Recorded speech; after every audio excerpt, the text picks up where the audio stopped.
Hi, everyone. My name is Midi Sheng. I'm the president of the Rotary eClub of Silicon Valley. Welcome to our program this week. Every week, we bring to you a new program about education, technology, humanitarian service, and innovation. This week, we have a special program. For those of you guys who have been to our past meetings, you are familiar that we usually have a guest speaker that's talking that we've done in a pre-recorded session over Zoom. It looks something like one of these videos here, where we've sometimes have multiple people on call. Sometimes we just have the speaker on the call with the presiding officer, which is usually myself as president, and a range of different topics from Olympic medalists to startup founders to big tech companies like Google to small nonprofits like Stop Hunger Now. This week, we have a special program. It's the holidays, and we also have club elections coming up. So we're actually doing a special program about everything you need to know about Rotary. So we're actually going to cover in the next 10 minutes, which is pretty exciting, just about all the basic information you need to know about Rotary. So this is really geared for our club members, our fellow Rotarians, but guess if you want to continue staying tuned, you can learn a little bit more about Rotary in a very short crash course. All right, so we're going to go pretty fast here, but let's talk about the history of Rotary. So Rotary was originally founded in February 23rd in 1905 in Chicago. It was founded with 4 people. The original founder was Paul Harris. Now, Paul Harris was a lawyer, and he was in his late 30s, early 40s at the time, and he wanted an organization where people would get together and do business with each other. So the founding members were businessmen, and it began really as a business networking organization. It evolved eventually into a humanitarian service organization with Rotary's first service project, which was actually building public toilets. The original concept behind the public toilets project was that these Rotarians were looking for a way to incentivize or encourage customers to stay around in their shopping areas, their offices. And they end up deciding that it'd be a great idea to have public toilets or comfort rooms. And that way they could shop longer, they could stay longer. And so public toilets started becoming a thing. And that was Rotary's first service project. In the over 111 years Rotary's been around, it's grown into a pretty big international organization. So let's talk about it today. There are over 1.2 million members in Rotary right now, and these members belong to one of the over 35,000 Rotary clubs in the world. Those 35,000 Rotary clubs all belong to one of the 538 Rotary districts in the world. And those Rotary districts all exist in one of the 30 Rotary zones in the world. So this is a map of the United States. This map's not entirely accurate anymore because this was built out in 2009, so anyone could find it online. But this is a map of how the United States is divided into Rotary zones. So zones would be what I would generally consider a regional level of Rotary organization. You have districts that exist within, and then clubs exist within districts. Now, let's talk a little bit more about the Rotary National staff. And of course, these are our zones, our 2 zones, and we belong in District 5170 for our club. Talk a little bit more about that later. Now, Rotary International is divided into different tiers, different levels. You have the club level, and then you have a district level, which is above that, and then you have the zone level above that, and then you have the international level. We'll talk briefly about the international level, where an international body is essentially led by the Rotary International president every year. This is our current Rotary International president, John Germ. He's from the United States. We'll talk a little bit about the president-elect and president nominee shortly.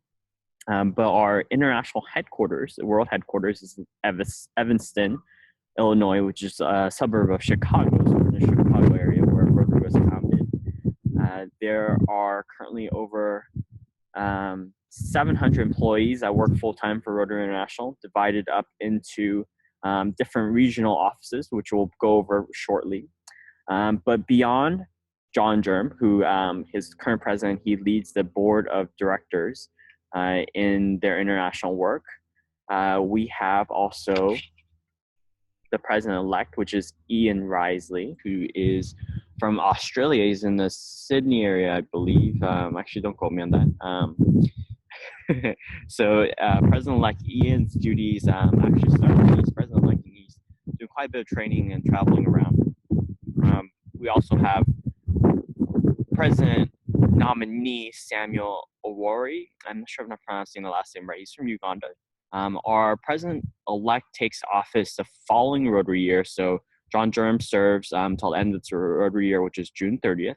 And then Ian takes over July 1st. And then Samuel, who is president nominee, he will take office the following July. So not July 2017, but actually July 2018. And those are who lead the Rotary National Board of Directors, as well as set the Rotary theme for the year. The Rotary National President is probably the most prestigious office you could have as a Rotarian. So all these Rotary National Presidents are Rotarians. They do have a presidential house in Evanston where they live for the year, and they do this out of the kindness of their own heart. It's similar to like running for president of a country, for example. And you do actually travel quite a bit when you're Rotary National President. You do go to lots of states as well. Now, the over 700 Rotary staff members I mentioned, those are all actually led by Rotary National General Secretary John Hugo, and that is actually a paid position. John Hugo is an employee of Rotary National, and the world headquarters, as I mentioned earlier, is in Evanston, in the Chicago area. Not sure why it's not showing up, but the other regional offices are in Zurich, Switzerland, in New Delhi, India, Tokyo, Japan, Seoul, Korea, in Australia, near the Sydney area, in Sao Paulo, Brazil, in Buenos Aires, Argentina, and also in Warwickshire, United Kingdom. So that's kind of near Birmingham. Now, despite there being a hierarchy and a clear structure, it's important to also note that Rotary is such a membership organization where ultimately the power remains within the members, the voting power.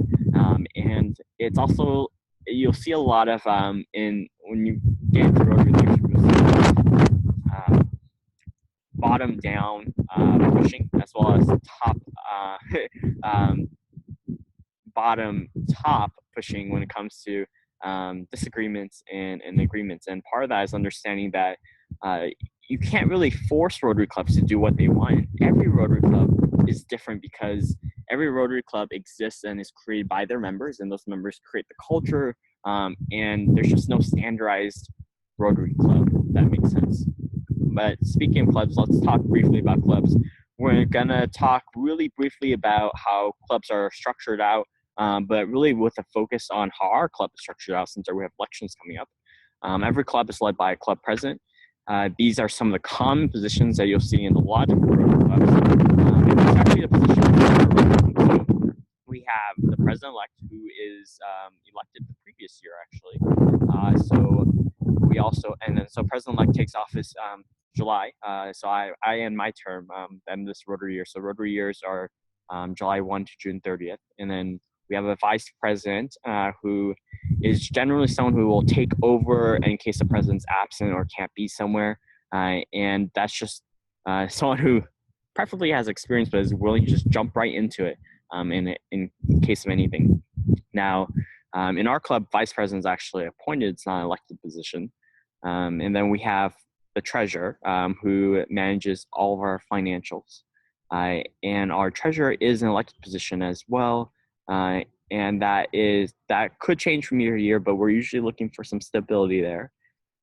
Secretary is the next elected position, and the secretary is responsible for taking minutes, but also managing communication. Both the treasurer and secretary, of course, also have a vote on the board of directors. And then next we have 3 different directors that sit on the board of directors. So every year we actually have one vacancy.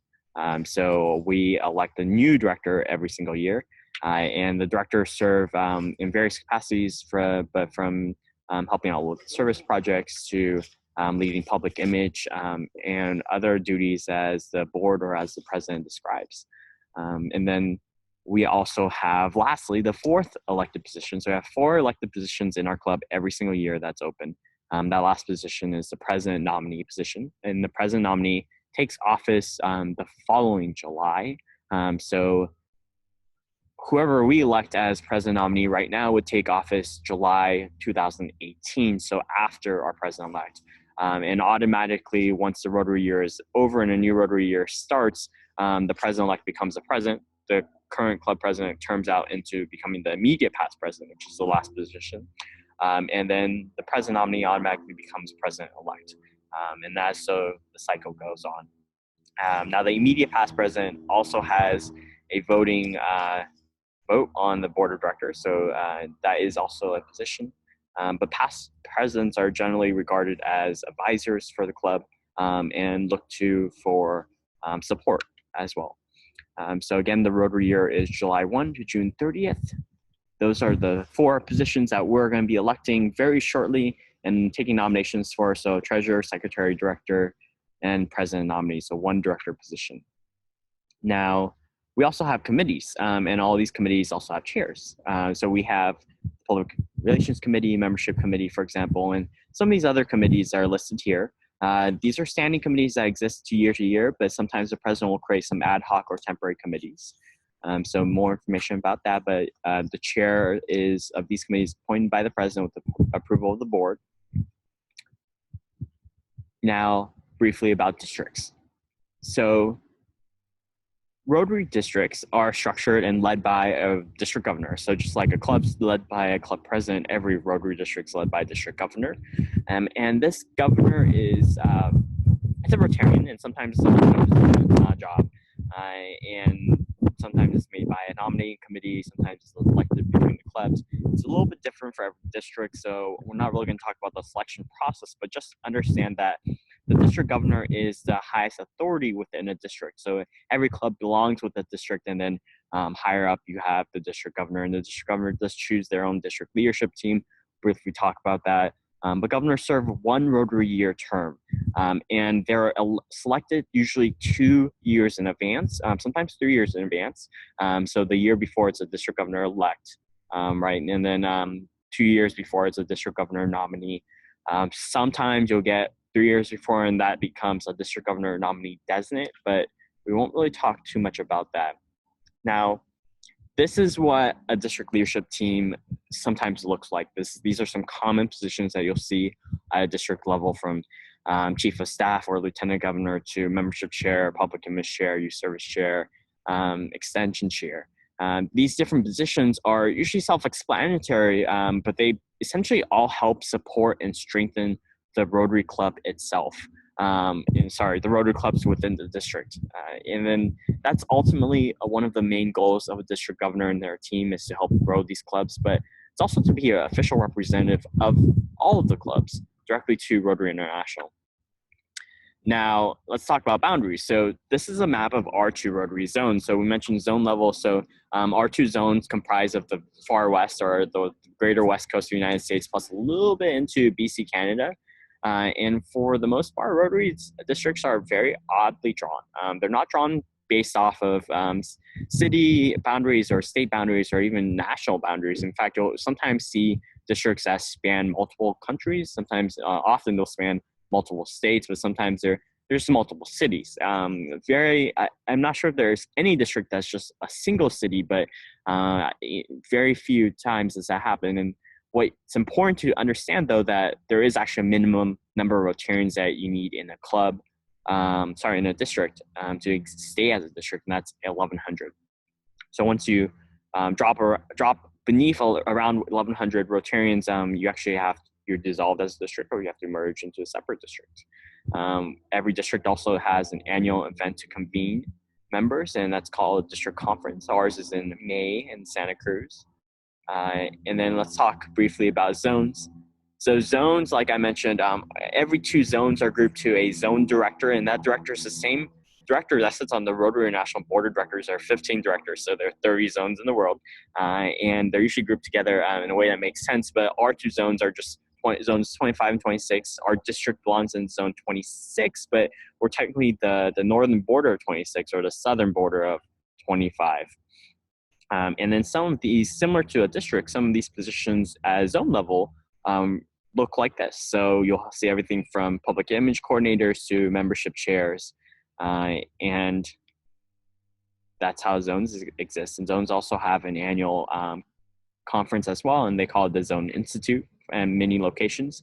And the Zone Institute is usually a gathering for district governors, district governor elects, district governor nominees, and past district governors come together and they convene, and they often do training. It's right before the institute. You'll see there's governor-elect training and governor-nominee training. Governor-elect training is called GETS, governor-elect training session, and then governor-nominee training is called governor-nominee advanced training session, which is called NATS. And let's talk about some annual events while we wrap up here. I know we're cutting a little bit close. Wanted to do 10 minutes and it's a little bit longer, but annual events that happen every year range from district conferences to, in our district, we have a second event called Avenues of Service where we come together to talk about service projects, but also zone institutes. Again, these are usually attended by governors, but sometimes you can still get an exception into it, but it's mostly training. International Assembly is an event that happens every January, and it's training for every incoming governor in the world. So 538 governors-elect have to come to this one-week training. It's mandatory. If they don't go, they get kicked out as governor. So it's pretty important. Since it's been in San Diego, California for the longest time, we'll be there for at least the foreseeable future. There's an international convention that happens every year, so the largest gathering of Rotarians worldwide. So over usually 20 to 40,000 Rotarians getting together this coming years in Atlanta in June. And then a Rotary Day at the United Nations happens every year, usually the first Saturday of every November. Rotary helped found the UN, which is kind of cool. A PET session. So every incoming president-elect has to attend a regional PETS program. And also we mentioned GETS. And then lastly, council on legislation. So this is something that happens every 3 years. So we're not really going to, it's not an annual event, but this is important because the council legislation is the only governing body for Rotary that has the authority to make a lot of changes to how Rotary is structured and how clubs are structured. And the council legislation is comprised of a vote from every district around the world. And it only convenes every 3 years. So despite having a Rotary National Board of Directors, that Board of Directors actually has to do what the council legislation actually votes on. Lastly, we're going to talk about Rotary's area of focus. And then so there are 6 of those. And these 6 areas of focus help focus on what Rotary's greatest impact and maximizing the greatest impact around the world. It's promoting peace, fighting disease, providing clean water, saving mothers and children, supporting education, growing local community economies. Those actually also provide guidelines for our global grants and other foundation grants as well. And then we also have Rotary programs, such as, for example, we have Interact, Rotaract, Youth Exchange, RILA, Rotary Peace Fellows, Rotary Community Corps, and Rotary Alumni Associations. If you're interested in learning more about those, we could definitely talk about them. But for the vast majority, these are all youth programs. So Interact High School, Rotaract's 1830, Youth Exchange High School exchange abroad. RILA is generally a youth leadership camp, usually high school in the United States, although sometimes it is 19 to 30 in other countries and also here in the United States as well.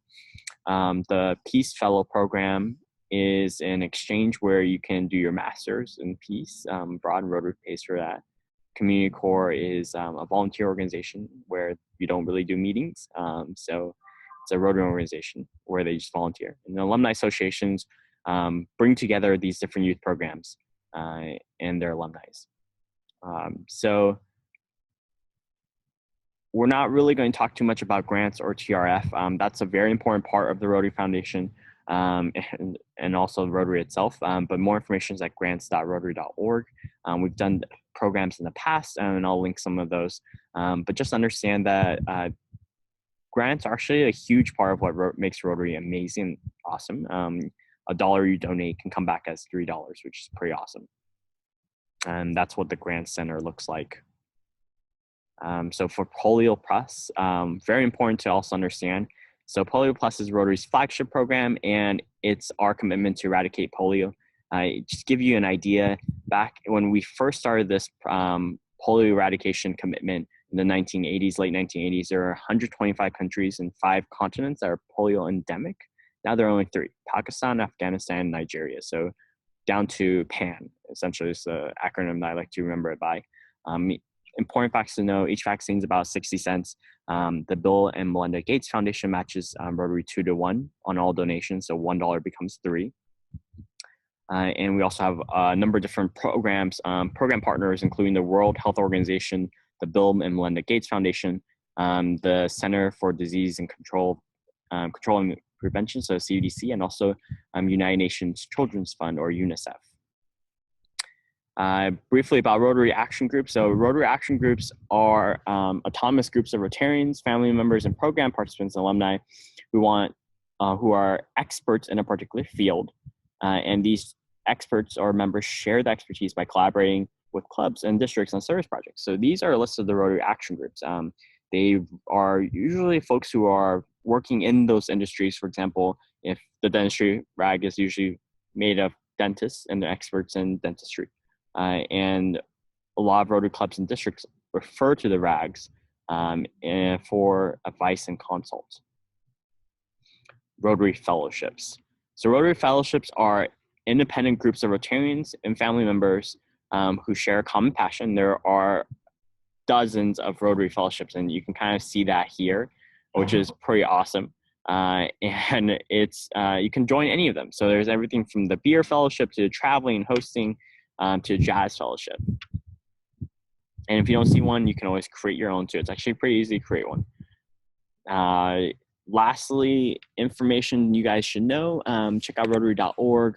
There's actually a Rotary showcase where you can actually do crowdfunding for Rotary projects and service projects on Rotary.org through Rotarians, which is really cool.